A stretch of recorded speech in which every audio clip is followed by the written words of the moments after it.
It is July 8th, 2024, and if you've been paying attention to the mainstream media in the West today, then you've likely seen countless reports claiming that Russia deliberately targeted a children's hospital in Kiev and killed civilians there. Well, we've now got Russia responding, saying that Kiev's allegations are absolutely untrue. So, what do we know about what actually happened there?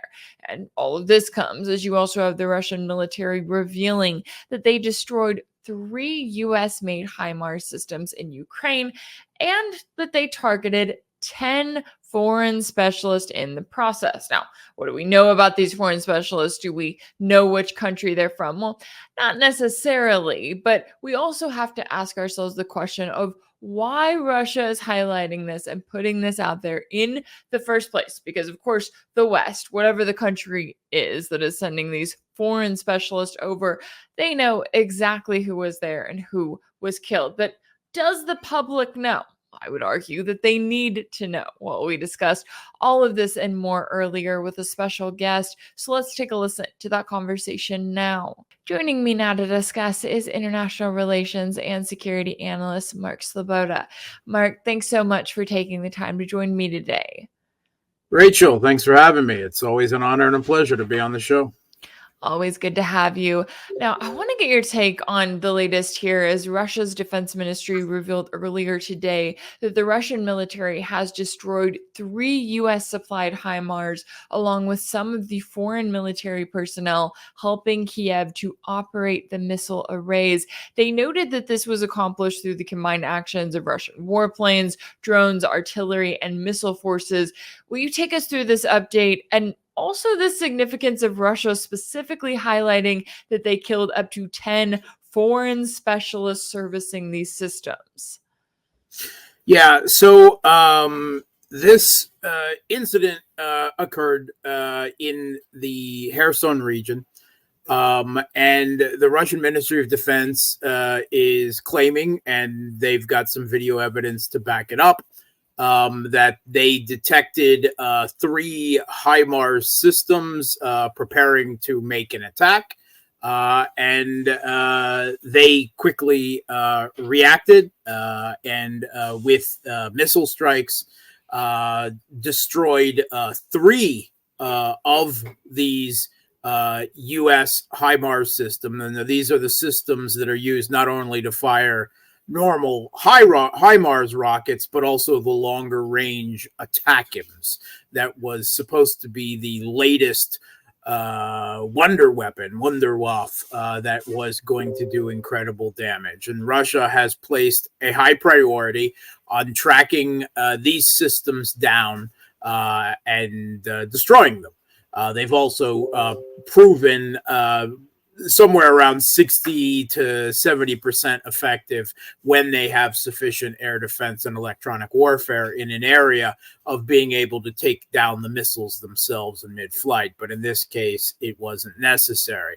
And, these are not in extremely high supply to the Kiev regime. The U.S. has been doling these out, providing a limited number of them, and then very grudgingly providing additional systems to replace those lost on the battlefield. And this comes right on the heels of another such attack in the Kharkov region, where Russians also have video evidence of the destruction of another HIMARS. So that's 4 HIMARS systems in a week, and that is a significant loss for the Kiev regime.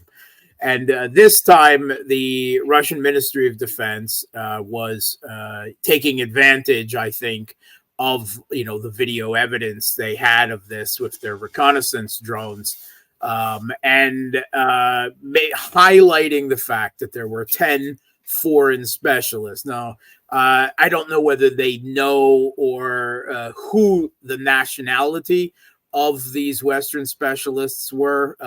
Multiple NATO nations use the HIMARS system, so it could have been Americans, it could have been Poles, it could have been British.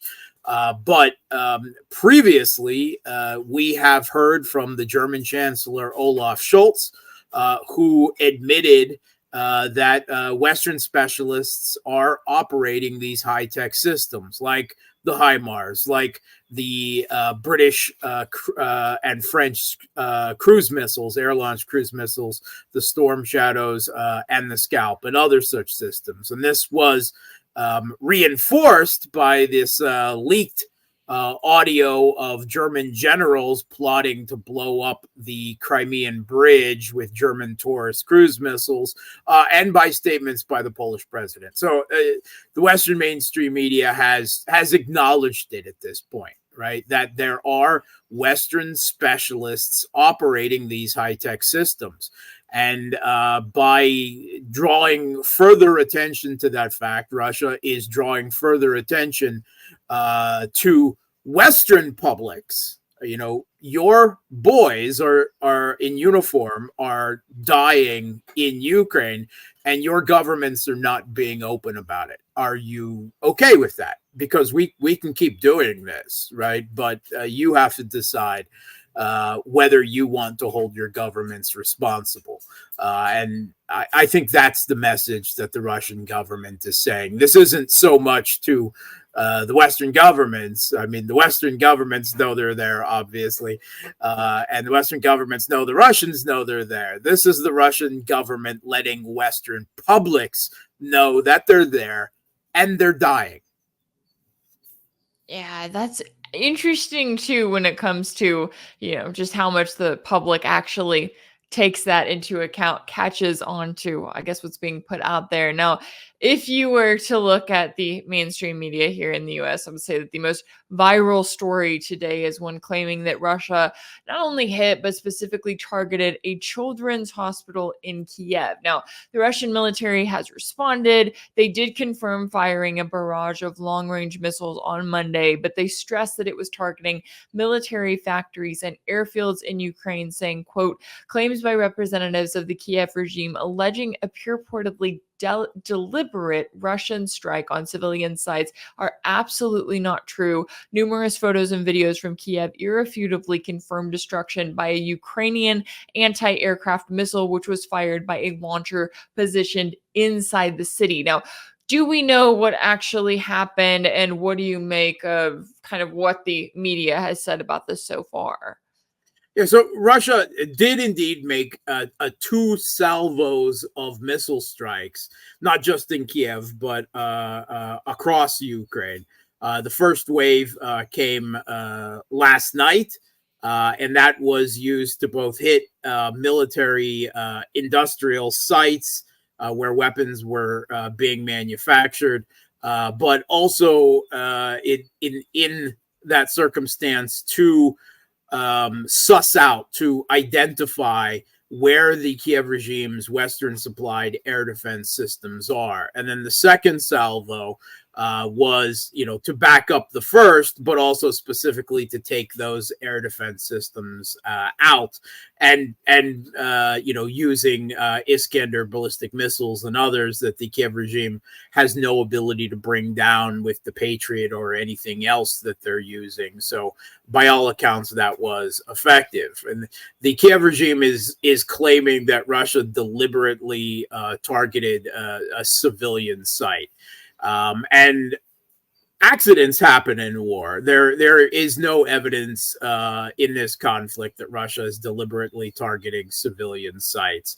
And as we've seen with so many other incidences, this is almost certainly the case where the Kiev regime's air defense went awry.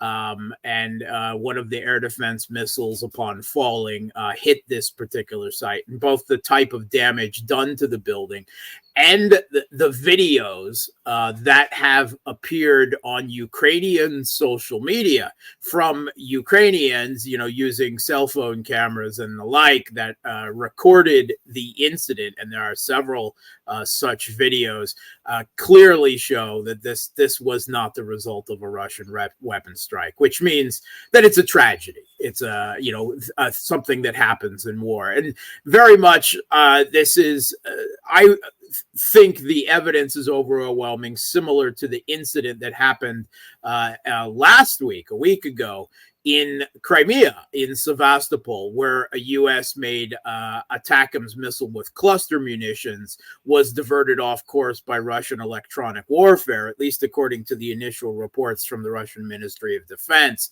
and released its payload of munitions on a beach, a public beach, resulting in multiple civilian casualties and many injuries as well. And this is, what military, perhaps cold-blooded terminology refers to as the collateral damage of war. And that's not to lessen the personal tragedy on both sides of such civilian deaths. But I think in both cases, at least in this case, it's clear that civilian deaths were not the target, but resulted nonetheless.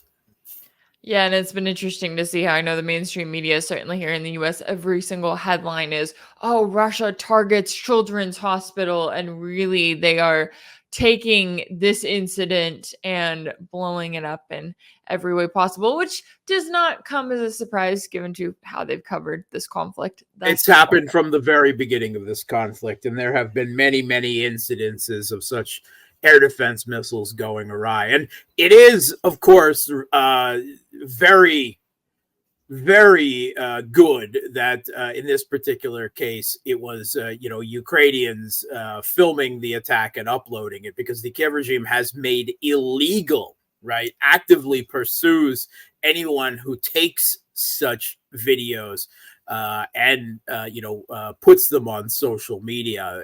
There are regular cases, criminal cases against people for doing that. And of course, there are two reasons for that. One is to make Russia's job of damage assessment more difficult, but also because they don't want the truth of such incidences when their own air defense goes awry and cause civilian deaths. Again, that is a tragedy. It wasn't something that they intended. They did not intend to kill their own people in Kiev in this way. But, that's what happens when you're using air defense over an urban environment. Yeah, absolutely. And now I also wanted to talk to you about we have seen a number of different leaders visiting different countries, all in relation to Russia and Ukraine. For example, you had Hungarian Prime Minister Viktor Orban, who went over to Kiev last week, and then he went to Russia. Apparently, Kiev wasn't too happy about that. And then today you have Indian Prime Minister Narendra Modi, who has arrived in Moscow for talks there. And all of this is just serving as a reminder to me that, there was a time when the West, the US especially, claimed that they were going to make Russian President Putin a pariah, right? That they were going to isolate him and all of Russia. And clearly that has not happened. But what are you keeping an eye on when it comes to the latest meetings and those leaders who are going to Russia to talk with Putin? Yeah, so I mean, every such incident of Putin traveling to another country or a leader coming to visit him is one more blow to the Western narrative and propaganda about an isolated Russian president. It's not true, however much they might wish it were so, and repeatedly saying it certainly just makes them look like, well, propagandists that they are. Wishful thinking does not equal reality, and the rest of the world is simply not abiding by their diktats in this particular case. Viktor Orban is taking very, at least within the West, controversial advantage of the Hungarian government assuming the rotating chair of the EU Council, which Hungary holds for the 6 months, which, as Viktor Orbán, as the Prime Minister of Hungary, is the senior Hungarian who assumes the presidency role in this case. There are multiple overlapping bodies of EU, this rotating presidency, the EU Council president, the EU Commission president. It's all very complicated. And none of the roles actually has so much explicit power, particularly at an executive and foreign policy level. But nonetheless, Viktor Orban is using this opportunity to do what no other Western leader is willing and or able to do, which is acting like a statesman and actually doing something to try to encourage negotiations. The Kiev regime had another one of their quote unquote U.S.-backed peace summits, i.e. a pro-Kiev regime war rally in Switzerland just recently with very low attendance, and even Joe Biden didn't show up to it. Certainly the BRICS countries did not, or if they did, they sent very low-ranking officials and refused to sign the communique and the like. But you know that is quite. Russia was not invited to that. Afterwards, the Kiev regime, after the failure, said, well, theoretically in the future, we might have negotiations, peace summit with actually Russia being there. But it would have to be through intermediaries because we can't talk to them directly. In fact, Zelensky actually passed a law, a diktat, saying that no Kiev regime official, including himself, can negotiate with the Russian government. So there has to be an intermediaries. Well, Viktor Orban said, okay, well, I'm going to be an intermediary. And he went to Kiev, but then he went to Moscow. And the Kiev regime was furious. And he's like, what? You wanted an intermediary, but you didn't have our permission. You didn't have our approval. We wouldn't want you going there because you're not 100% behind our regime. You're taking a more neutral position. That's not acceptable to us. So all of these contradictions coming out of the Kiev regime on this, and of course the Russian president was glad to meet Viktor Orban and lay out the Russian position. In particular, Viktor Orban is pushing for a ceasefire. Now, neither side is going to accept a ceasefire at this point. The Kiev regime adamantly, completely ruled it out for domestic reasons. Their own Banderite fascist West Ukrainian ultranationalist battalions would never accept that. They would turn on Zelensky as they have threatened to do. Even most recently, we had an Azov commander threaten publicly at a very not very subtle, clear jab at Zelensky that it would not go well for you if you did so. As if such threats hadn't been made before, and the understanding of that was perfectly clear. But also the Russian side has made clear their preconditions for a ceasefire. They've said, we've had a ceasefire before during peace negotiations, and it was used against us, right? The peace negotiations were thrown away. The time was used to rearm and retrain Kiev regime forces, more mobilization, and we're not going to do that again. This is our conditions for a ceasefire, and it includes the Kiev regime's withdrawing from all of the territory they still hold in the Donbass and in Kherson and Zaporozhye, and making public commitments that they're going to return to constitutional neutrality as it was in Ukraine before the 2014 West-backed Maidan putsch and so forth. Of course, those conditions are completely unacceptable to the Kiev regime and the West, and the Russian government knows that, but at least they're making a show that they're willing to talk. Viktor Orban went on from Moscow, and this meeting was met with absolute fury, not by the Kiev regime, but all of the West, the European leaders, EU officials, U.S. officials, all basically calling him a traitor, right? And how dare he do this? And he doesn't have a mandate to do this. And Viktor Orban says, I don't need a mandate to pursue peace. And he went on from Moscow to then go to China, another, forbidden, at least in this context, trip. And he called it 3.0 of his peace mission. And he clearly draw a connection not only with the tensions between China and the West, with the U.S. Basically pushing Europe to decouple, to cut economic ties, to erect sanctions and tariffs with China, with which a number of European countries are uncomfortable with, including particularly Hungary. They refuse, to have anything to do with this. As well. But also, Viktor Orban drew how important China would be to an eventual peace settlement of the Ukrainian conflict. And so that's why he was consulting with them. And then evidently he's definitely got at least a fourth leg of his peace trip. He's going to the United States next. So he's clearly talking to all sides in the Ukrainian conflict and potential other areas of tension between the West and the rest.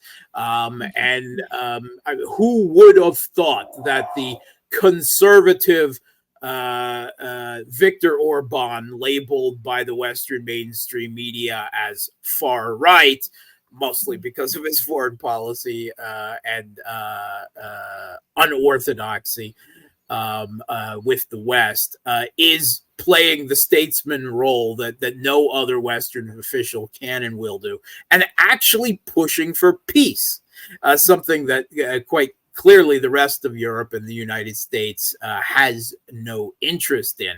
It's like, the world has turned on the head, at least for some people, perhaps, who haven't been paying attention.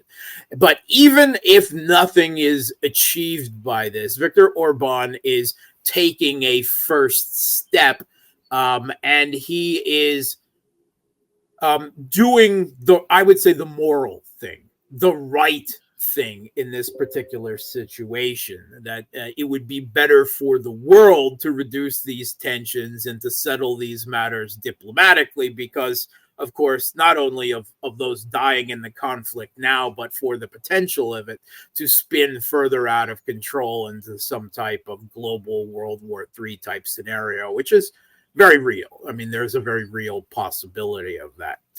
And Modi of India, a annual meeting between the Russian president and the Indian president this year is occurring in Moscow.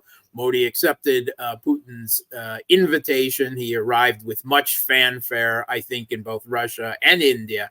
I suspect that a great deal of economic deals will be signed in this, with Indian investment in the Russian economy and vice versa. Russian-Indian trade is up dramatically because of India basically buying up Russia's oil that previously went to Europe, and then usually selling it back to Europe at a market, so that they're still getting Russian oil, and the Indians are profiting from the whole affair.